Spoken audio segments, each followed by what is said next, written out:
वर्षों से है और महाराष्ट्र में भाजपा की सरकार थी तब भी भोंगे थे।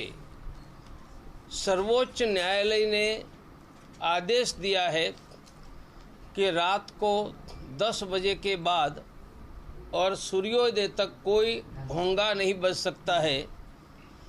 मानी सुप्रीम कोर्ट का आदेश है और सुप्रीम कोर्ट का आदेश पालन करने के लिए सभी राज्य सरकार बाध्य है। मैं मेरे लंबे समय के साथी ऐसे भाजपा के बंधुओं को विनती करूंगा कि आपकी जब सरकार थी तब तो आपने भोंगे नहीं हटाए, अब भोंगो हटाने का समर्थन करते हो, अच्छी बात है। तब अच्छा काम नहीं किया, अब अच्छा काम करने की इच्छा हुई, वह भी अच्छी बात है। परंतु सभी भाजपा के बंधुओं को कहूँगा कि सबसे पहले देश में जहाँ जहाँ भाजपा की सरकारें हैं वह राज्यों में विनती करके भोंगे आप हटवा दीजिए। महाराष्ट्र में आंदोलन चालू रखिए, परंतु मध्य प्रदेश में भोंगा नहीं हटेगा और महाराष्ट्र में आंदोलन करेंगे।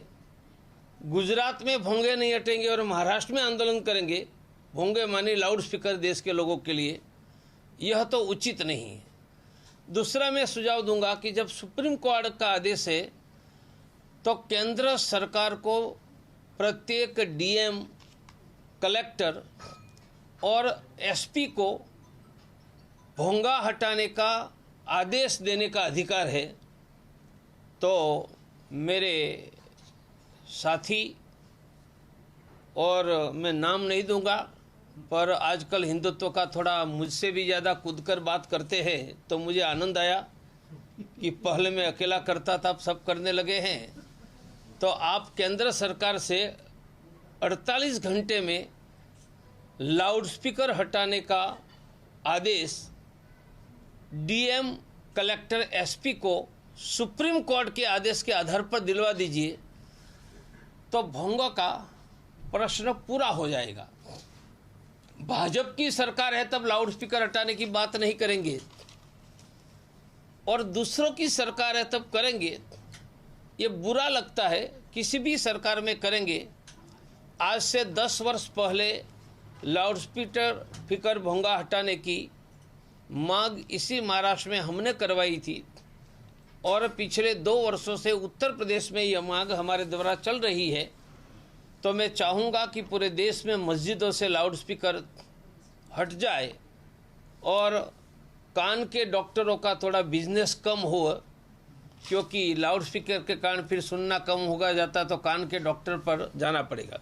दूसरा मुझे बताना है कि हमारे सम्माननीय मोहन जी भागवत ने कहा कि 15 वर्ष में अखंड भारत हो जाएगा। मैं मोहन जी के ये वक्तव्य का स्वागत और समर्थन दोनों करता हूँ। मेरा दृढ़ विश्वास है कि मोहन जी अपने ही जीवन में अखंड भारत बनता हुआ देखेंगे। पर मोहन जी को मैं याद दिलाता हूँ कि सत्ता में नहीं है तब वचन देना होता है, सत्ता में है तब करके दिखाना होता है। तो मोहन जी, अब वचन देने का आपका अधिकार पूरा हो गया है, क्योंकि आपके स्वयंसेवकों की सरकार और जिनके पास 15 लाख की सेना है, अब करके दिखाने का समय आया है। इसलिए मेरा सुझाव है कि आपका स्वागत समर्थन करते हुए 7 वर्षों से कश्मीर के हिंदुओं को नहीं बसाया है, 1 महीने में कश्मीर के हिंदुओं को बसाए और मोहन जी भागवत स्वयं कश्मीर घाटी के गांव में कश्मीरी हिंदुओं के साथ एक रात रहे। यह अखंड भारत का पहला कदम होगा।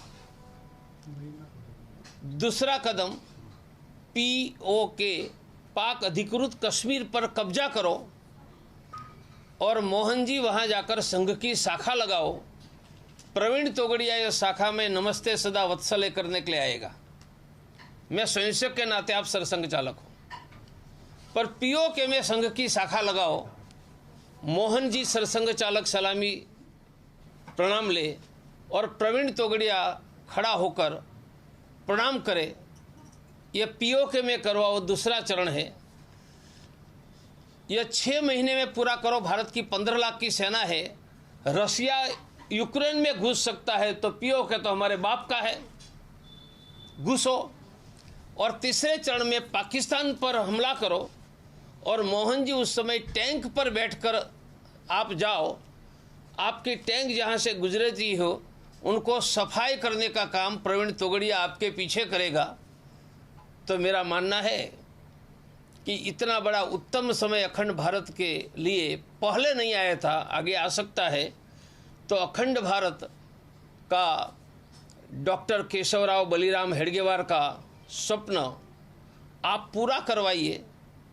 और इसलिए भारतीय जनता पार्टी की केंद्र सरकार को आदेश दीजिए, और नहीं देते हैं तो आप स्वयं नेतृत्व करके कश्मीर घाटी के गांव में रहने के लिए चले जाइए एक रात, और पीओके में शाखा लगाने के लिए चले जाइए। मैं दोनों में आप कहोगे तो आपके साथ रहूँगा। बस मेरी बात पूरी होगी। हमने अभी 2 मांगे की है। हमने कहा है कि केंद्र और राज्य सरकार में 1 करोड़ सरकारी जगह खाली है, वह सरकार तत्काल भरे तो 1 करोड़ लोगों को रोजगार मिलेगा। उनमें सभी राज्य सरकार, फिर शिवसेना की राज्य सरकार कांग्रेस की भी है, और एमपी गुजरात में भाजपा की, देश भर में केंद्र सरकार और सभी राज्य सरकार, उसमें म्यूनिसिपल कॉर्पोरेशन मिलकर 1 करोड़ जगह खाली है। तो देश में 10 करोड़ बेरोजगार में से 1 करोड़ को रोजगार तुरंत मिल जाए। जगह खाली है, उसका की जगह है, सैलरी देने के पैसे है और काम है, तीनों। तो जगह क्यों नहीं भरते हो भाई?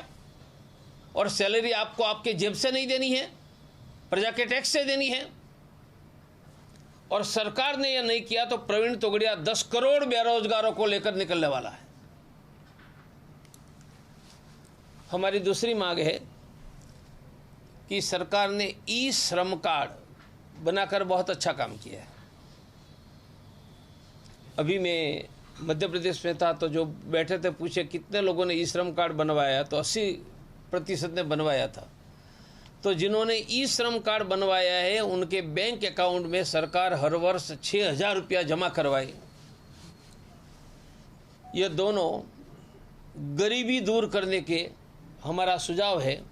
और तीसरा, 2 वीक मई में मैं हिंदू रोजगार योजना अंतर्राष्ट्रीय हिंदू परिषद राष्ट्रीय बजरंग दल के द्वारा शुरू कर रहा हूं, जिसमें प्रथम चरण में 10,000 लोगों को रोजगार देंगे। 0 बजट, उनको 1 भी रुपया लगाना नहीं, 1 भी रुपया का रिस्क नहीं है। नागपुर में भी आज शाम से मीटिंग शुरू हो रही है, उसमें जिनको रोजगार चाहिए उनसे फॉर्म भरवाने का काम होने वाला है। बस मैंने 3 बातें की आपको। दूसरी वाली जो ई श्रम कार्ड वाली, देश में केंद्र सरकार ने ई श्रम कार्ड मजदूरों के बनवाए हैं। मैंने कहा ये अच्छा काम है, मैं स्वागत करता हूँ। मैंने मांग की है कि जिन्होंने ई श्रम कार्ड बनवा लिया है उनके बैंक अकाउंट में 6,000 रुपया हर साल केंद्र सरकार डिपॉजिट करवाए। ये बढ़ती हुई महंगाई और बढ़ती हुई गरीबी में लोगों को थोड़ी राहत मिलेगी। डॉक्टर साहब, दिल्ली में शोभा यात्रा पे जो खतरा हुआ उसके बारे में? गुजरात में 7 जगह हुआ, मध्य प्रदेश में खरगोन में हुआ, दिल्ली में हुआ। यह बात 2 बताती है कि क्या इंटेलिजेंस को पता नहीं था? क्या खरगोन में इंटेलिजेंस को पता नहीं था? गुजरात के हिम्मतनगर में पता नहीं था? तो एक उनको इंटेलिजेंस फेलियर कहूँगा। दूसरा, जिहादियों की हिम्मत बढ़ गई है, वह कहूँगा। हिम्मत क्यों बढ़ी है? रोग है कैंसर और दवाई दे रहे हैं मलेरिया की। रोग है जिहादी इस्लामिक आतंकवाद, उनकी दवाई है पुलिस की गोलियां जिहादियों की छाती में दागना, और सरकार उनको नौकरियां दे रही जैसे पहले बिरयानी देते थे। इसलिए जिहादियों की हिम्मत बढ़ गई है। और दूसरा लग रहा है कि चुनाव आ रहे हैं अलग अलग जगह पर, तो महंगाई, बेरोजगारी, किसानों के फसल के दाम, महंगाई, उन पर से ध्यान हटाने के लिए तो नहीं हो रहा है। ये चिंता हिंदुओं की रक्षा करने वाले और बेरोजगारी के विरुद्ध आवाज़ उठाने वाले मेरे लिए भी चिंताजनक इसलिए है, दंगे होंगे तो मुसलमान भी मरेगा, हिंदू भी मरेगा। गुजरात के खंभात में एक हिंदू मारा गया, तो दंगे होंगे तो हिंदू मरेगा, जेल में कौन जाएगा? हिंदू जाएगा। दिल्ली में भी कल हिंदू लड़के को पकड़ा है, और वोट तो दूसरों को मिलेगा। तो यह हिंदुओं को गोली मरवाकर जेल में भेजकर जीतने का कोई षड्यंत्र तो नहीं है। यह गंभीर चिंता ध्यान में आ रही है। देश के सभी, अभी ही दंगे क्यों शुरू हुए भाई? और गुजरात में 7 जगह जहां आंख उठाने की हिम्मत नहीं, जहां प्रवीण तोगड़ी आज भी बैठा है, वहां 7 जगह दंगे के और एक हिंदू मारा गया खंभात में। तो दंगे हिंदुओं को मरवाकर जेल में भेजकर चुनाव जीतने का पॉलिटिकल षड्यंत्र तो नहीं है। देश के सभी लोग उस पर ध्यान दें, हिंदू भी सावधान रहे कि हमारा कोई बेटा मरेगा नहीं, जेल में नहीं जाएगा, हम सुरक्षित रहेंगे। और हम सुरक्षित रहेंगे, उनके साथ हमें रोजगार चाहिए। इसलिए सरकार 1 करोड़ खाली जगह भरे। दंगे होंगे तो भी 1 करोड़ बेरोजगारों को रोजगार देने का अभियान हम चलाते रहेंगे। हम महंगाई, बेरोजगारी और गरीबी का मुद्दा देश की जनता के आंखों के सामने हटने नहीं देंगे। सभी उत्तर आ गए ना? पूरा सर, महाराष्ट्र की पुलिस ने एक खुफिया रिपोर्ट दिया है कि 3 मई के बाद राज्य में कायदावर सुव्यवस्था का प्रश्न निर्माण हो सकता है। तो क्या लगता है, ये जो भोंगे का विषय चल रहा है, इससे महाराष्ट्र में अगले महीने या फिर कोई परिस्थिति निर्माण हो सकती है कायदा सुव्यवस्था? पुलिस ने क्या रिपोर्ट दिया वो आप जानकारी दे रहे तो मैं मान लेता हूँ, मुझे पता नहीं, पर पुलिस ने रिपोर्ट दिया है तो सावधान रहो। और मैं हिंदुओं को कहूँगा कि अब हिंदू गोली खाकर जेल में जाए और कोई सत्ता भोगे, यह तो हिंदू न करे। हम सुरक्षित रहेंगे, वह पहला मुद्दा है। हमें रोजगार मिले, महंगाई घटे, गरीबी हटे, वो दूसरा मुद्दा है। हम किसी के लिए गोली खाकर जेल में नहीं जाएंगे। खुफिया रिपोर्ट है तो भी हिंदू सावधान रहे। और मेरा विश्वास है कि उद्धव जी यह महाराष्ट्र में बाला साहब की भांति हिंदुओं की रक्षा करेंगे, जिहादियों को सर उठाने नहीं देंगे।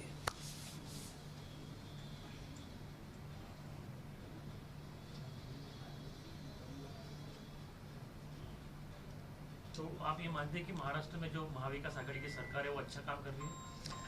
मैंने उसके बारे में कोई अभिप्राय नहीं दिया है, वो आपका कहना। मैंने इतना ही कहा कि उद्धव जी बाला साहब की भांति महाराष्ट्र के हिंदुओं की रक्षा करेंगे, ऐसा मेरा विश्वास है। और जिहादियों को सर उठाने नहीं देंगे, इतना संकल्प और विश्वास और ताकत उद्धव जी ठाकरे की है, ऐसा मैं स्पष्ट मानता हूँ।